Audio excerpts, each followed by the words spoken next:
हे नाटक इतकं लोकांना आवडण्याचं कारण हे आहे की ह्या नाटकाचा जो सेट दिसतोय तो नाटकाच्या तालमीच्या पहिल्या दिवसापासून होता. नॉर्मली असं होत नाही. नाटकाची जेव्हा ग्रँड रिहर्सल असते त्याच वेळेला नाटकाचा सेट आणला जातो, लावला जातो आणि त्यातले जे कलाकार असतात त्यांना मग ते परके वाटायला लागतात. कारण त्यांना ते आपलं घर, आपण नॉर्मली घरात चालताना खाली बघून नाही चालत. आपल्याला पण घरातल्या सगळ्या भिंती माहिती असतात, मध्ये कुठे ऑब्स्ट्रक्शन्स आहेत ही घरात राहिल्यामुळे माहीत असतात. पण अचानक ती सगळी ग्रँड रिहर्सलला दिसल्यानंतर ते आर्टिस्ट वाचतात आणि मग अख्खा 1 दिवस 2 दिवस त्यांना ॲडजस्ट होण्याचा.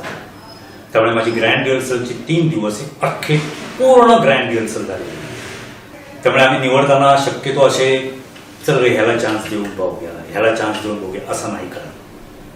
ज्यांना कोणाला चान्स देतो की ज्यांनी खूप छान एकांकिका केलेल्या आहेत, जे आम्ही प्रत्यक्षात तिथे जेव्हा परीक्षक म्हणून जातो किंवा जे प्रेक्षक म्हणून जातो, जेव्हा ते पाहतो तेव्हाच ती माणसं आम्ही निवडतो. आणि मग ती जी माणसं आमच्याकडे जमली की मग कमीत कमी 5 वर्ष ती आमच्याकडे असतातच असतात. माझ्या प्रत्येक नाटकाला आमची ठरलेलीच माणसं असतात.